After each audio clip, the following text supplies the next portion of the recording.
everyone, and welcome to Demon Vale. I'm Camille Salazar-Hadaway, and I'll be your host for the show.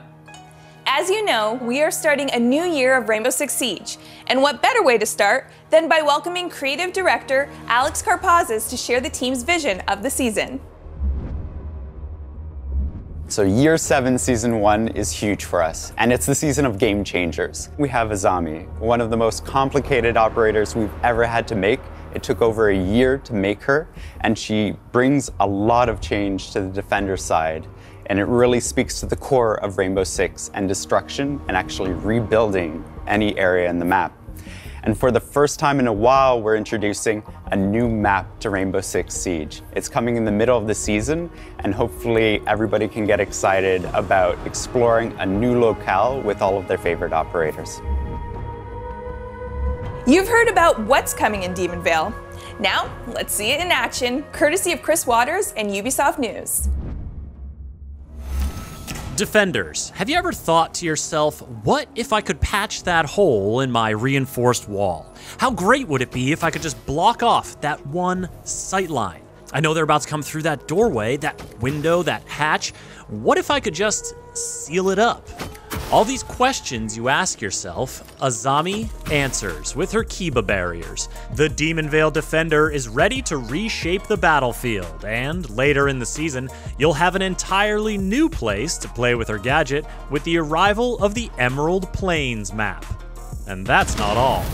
The launch of Demon Vale will be the launch of Attacker Repick and Team Deathmatch. It's gonna be a big one, so stick around to see all the updates coming to kick off Year 7 of Rainbow Six Siege. Azami's gadget is going to be a game changer for defenders, and game designer Dominic Clement is going to tell you more about it. But first, creative director Alex Karpazis and gameplay designer Jeremy Carvan are going to shed some light on Azami's design. And I'm going to need all the details on that suit.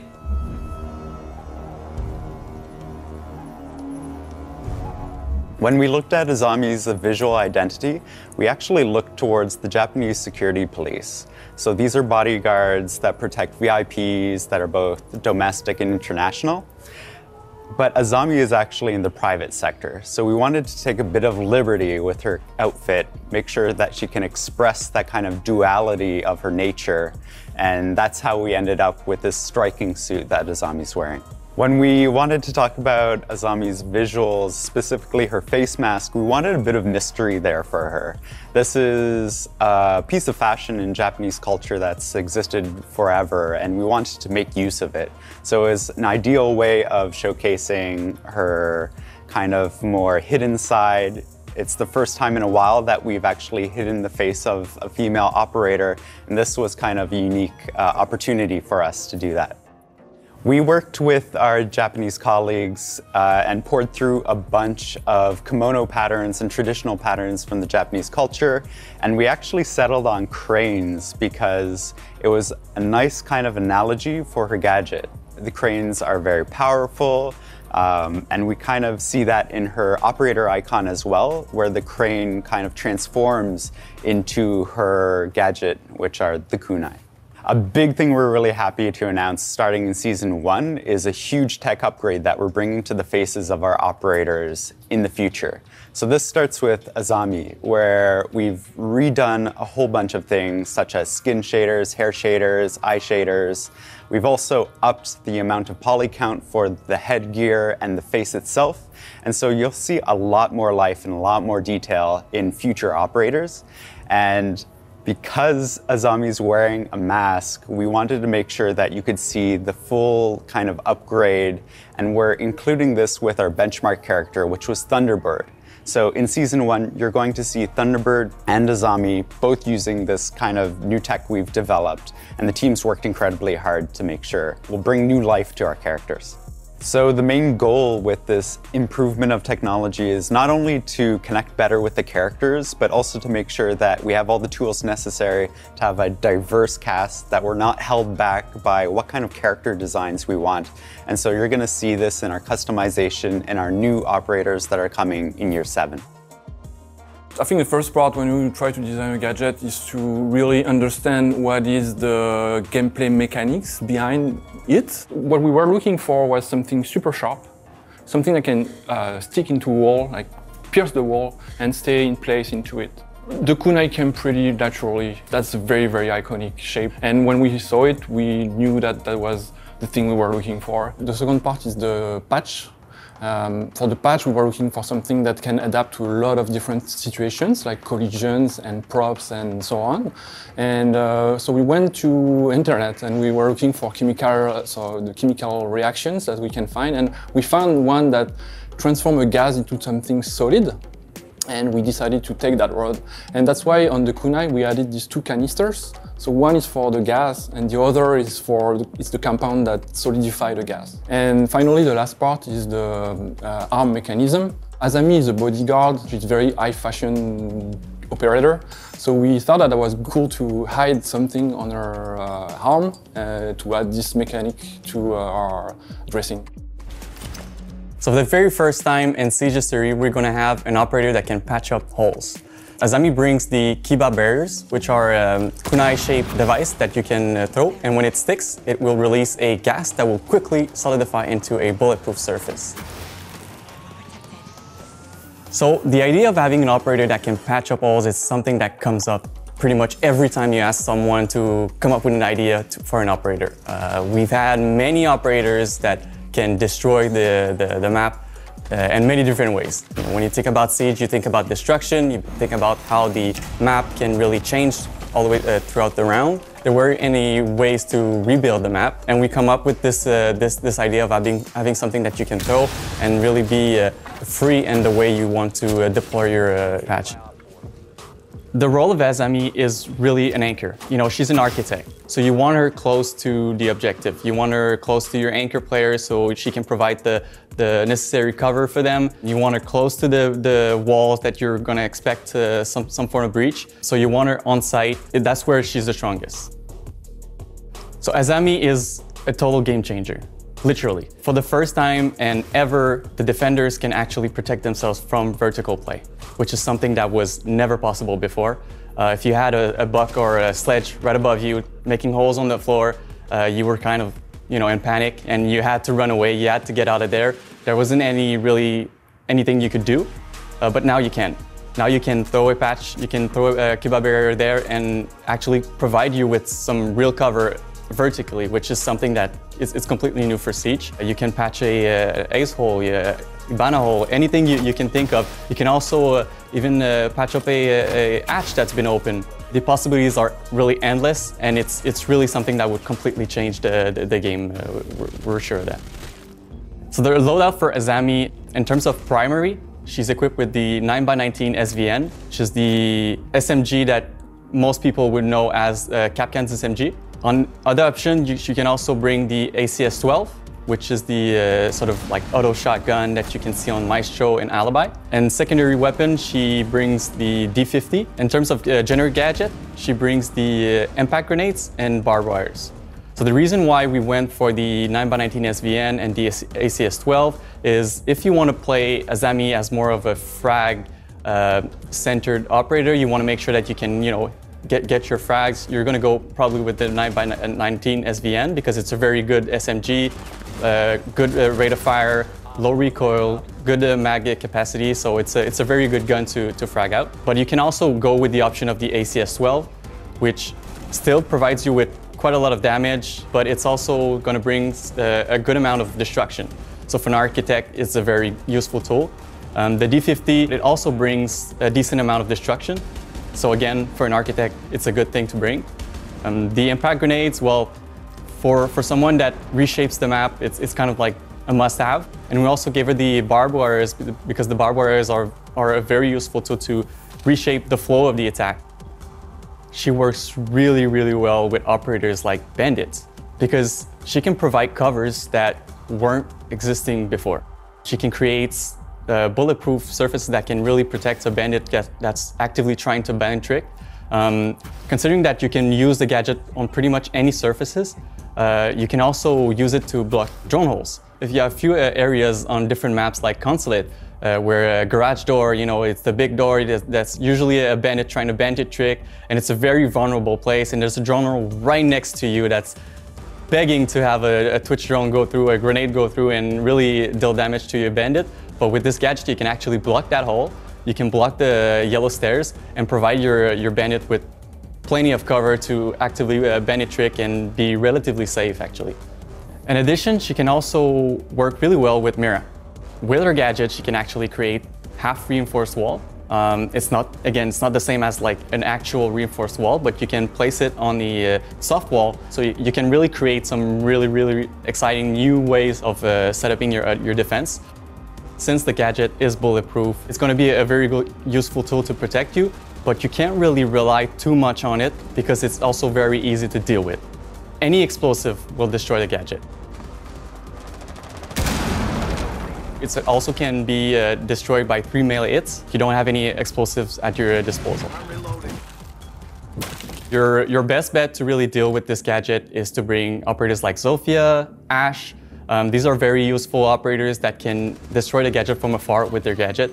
You can also bring Flores. Flores is also a very good operator for this gadget because with one RC drone, you can destroy a whole cluster of them. And otherwise, your classic, your grenade, and again, pretty much any form of explosives will destroy them really easily. So you can rely on the gadget to protect you from bullet, but you have to be careful that it's not going to be permanently on the map. Attackers will have a relatively easy way to deal with them. So it's a temporary fixture. So many players will tell you that Velvet Shell is probably one of their favorite season. One of the reasons for this is because we introduced Mira, which was a huge change for the meta and a huge change for the way people actually played the game. And we're kind of hoping for the same thing with Azami. She brings such a exciting and such of a creative gadget that we're really hoping to see the game kind of like switch into a completely different ways of defending and completely different ways of setting your different sites and different defense. And it's very exciting operators to introduce into the game. In addition to the new operator, Demon Veil is bringing back something I know you all are excited to see: a new map. Let's get a close look at where you'll soon be having close encounters. Here's level designer Josim El Rene.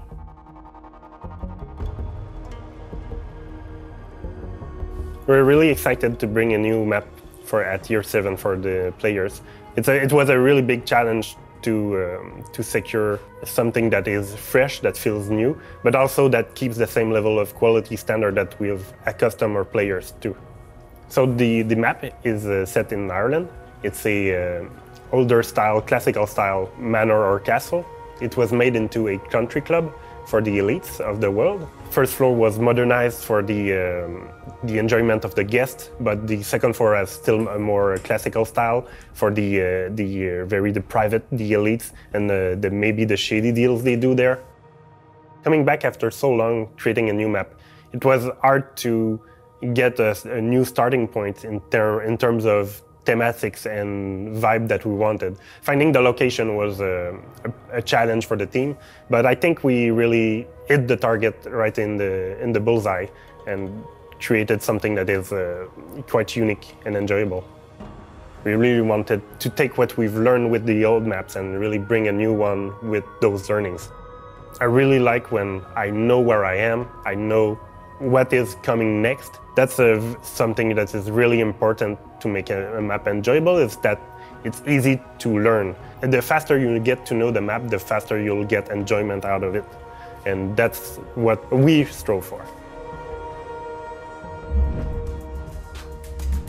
During High Caliber, the team debuted the lab test server with Team Deathmatch and Attacker Repick.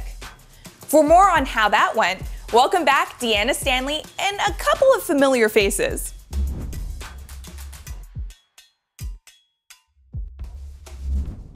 Our first lab test server was super successful for us. Our team really enjoyed watching our content creators and players discover these features for the first time, so it was really great. We showcased Team Deathmatch and Attacker Repick.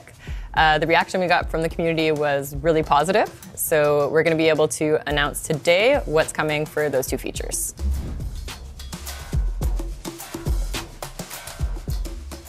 So we are super excited to finally let players play Attacker Epics. We've been talking about that for a while. And going through player feedback, we see that everything was working as expected for us.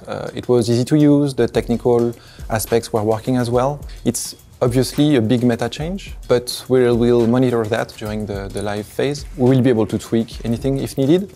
I think it's very important to have it finally available to start the new year. And I think it will be very exciting to see how it changes the distribution and the way players play the game, especially in attack.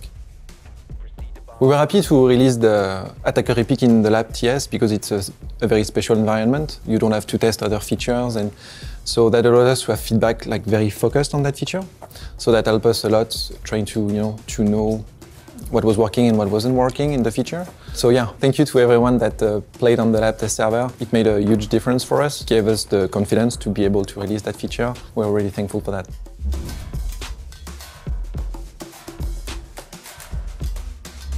So last December, we had our first TS Lab in which we introduced Team Deathmatch game mode. We had a blast watching players run around the different maps with different operators and different combination of many of the same operators, and just have a blast on this game mode. And we collected a lot of feedback on this game mode. And it was super fun to read all the feedback. It was honestly overwhelmingly positive, which is why I'm super excited right now to announce that, well, this game mode is going to be coming in this season with all the awesome content that we've already announced. This is a permanent game mode, so this game mode is here to stay. And we're super excited for you to jump in and get more people to experience this awesome game mode that we worked on. We worked really hard to make sure that we could release it as soon as possible, so we're going to release it this season. But do expect more update following the release, such as we know that you want to see more maps to be added in the game mode. We're working on this. We're also looking at improving our spawning system, because that was also something that was said in the feedback that we could implement and we could maybe make better. So we're actively working on this. So expect more update following the release to make sure that the game mode is at the top tier.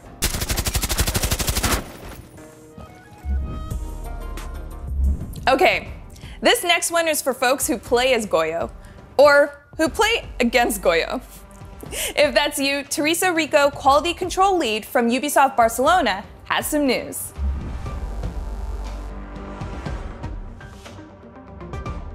Currently, Goyo's explosive canister is attached to a deployable shield, which allows defenders to use the gadget more aggressively and hold the strong positions from behind the shield. The main issue we've spotted with the current system was that Goyo was picked mainly because of the shield. And the meta evolved in a way that he became an issue for competitive, because attackers needed a lot of explosive and utility just to deal with him.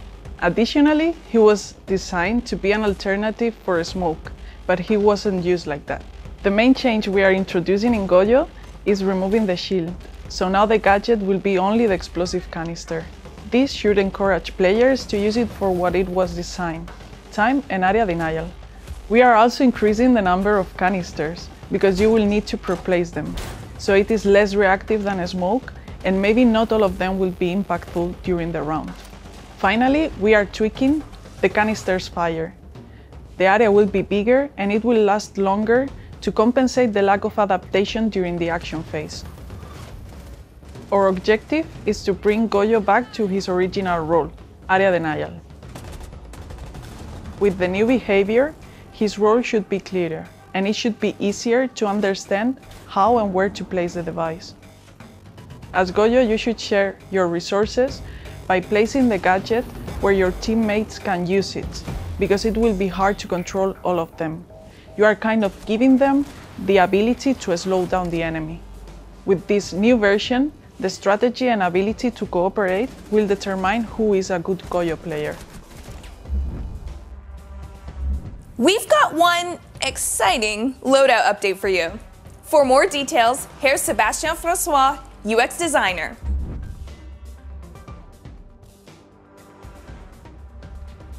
So when we released new sights and scope in Year 5 Season 3, we opted to to distribute them in a way that would make each operator loadout feel special and unique. But we realized that players felt frustrated that they didn't have access to all the sights on any weapon. So what we're doing next season is that we're going to give you access to all 1x sights on all primary weapons. So you will be able to choose any sights that you prefer and engage in gunfights in a comfortable way.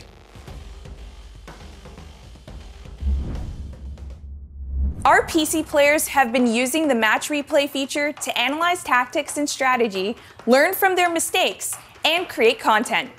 And we're happy to announce that console players can now do the same. Here to introduce match replay on consoles is project manager Mihai Lakatush.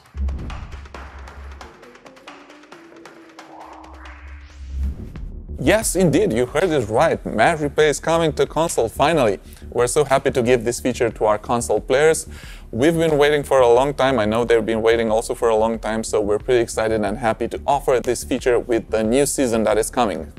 So first of all, I just want to let you know that our console players have always been in our focus. We always wanted to give this feature to them. It's just that on console, we want to have a certain degree of quality. So if you remember when we first released Match Replay on PC, it was in an alpha version, meaning it was in a rough state.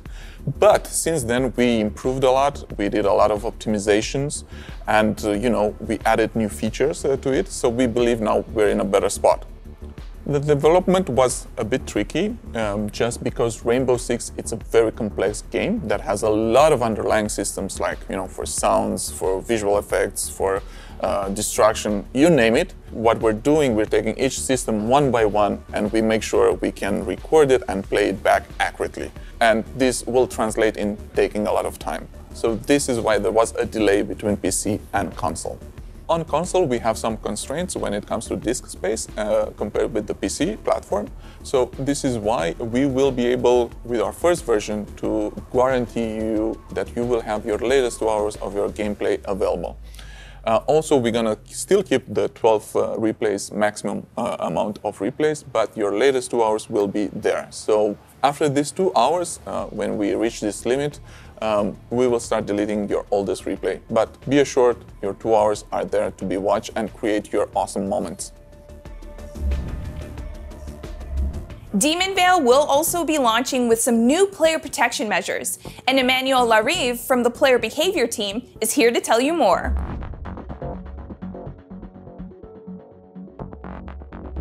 Player protection is a subject that is really important for us at Ubisoft, but also at Rainbow Six Siege. With Season 1 launch, it will be mandatory to have your phone number added to your account to play the ranked game mode. Following that, it will help us to fight against smurfing and also alleviate some cheating cases. Last season, you met associate producer Deanna Stanley as she presented our new R6 Fix platform. Now, she's back to sweeten the deal for everyone out there, making Siege a better game.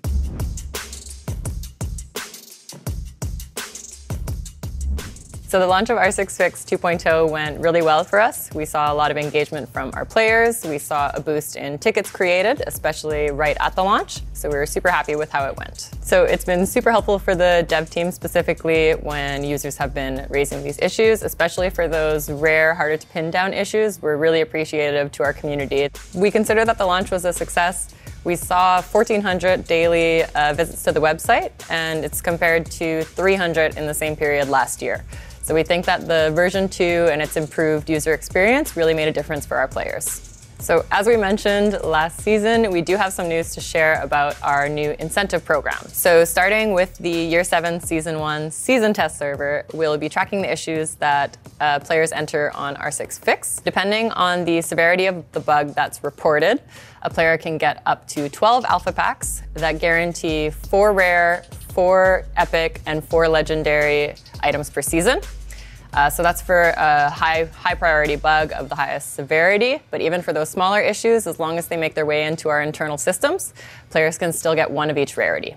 So we hope that this is going to help our players feel incentivized for the help that they're providing the dev team. We're super appreciative of players who are spending their time to help us identify those issues, and we're happy to be able to just give something back. So we hope this is going to be a first step, and we hope we're going to be able to do more stuff like this in the future. So even though this launches with the Year 7 Season 1 test server, it also applies to live servers.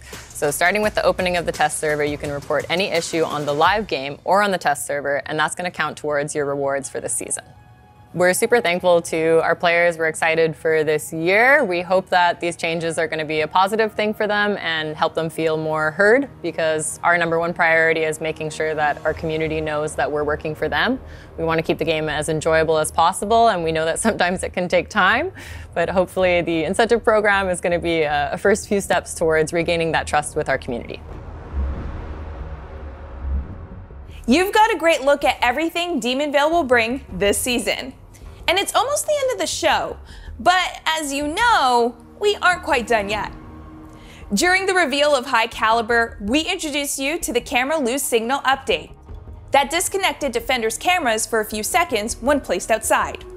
This change is scheduled to go live this season. Experience all the content dropping with Demonvale on February 21st.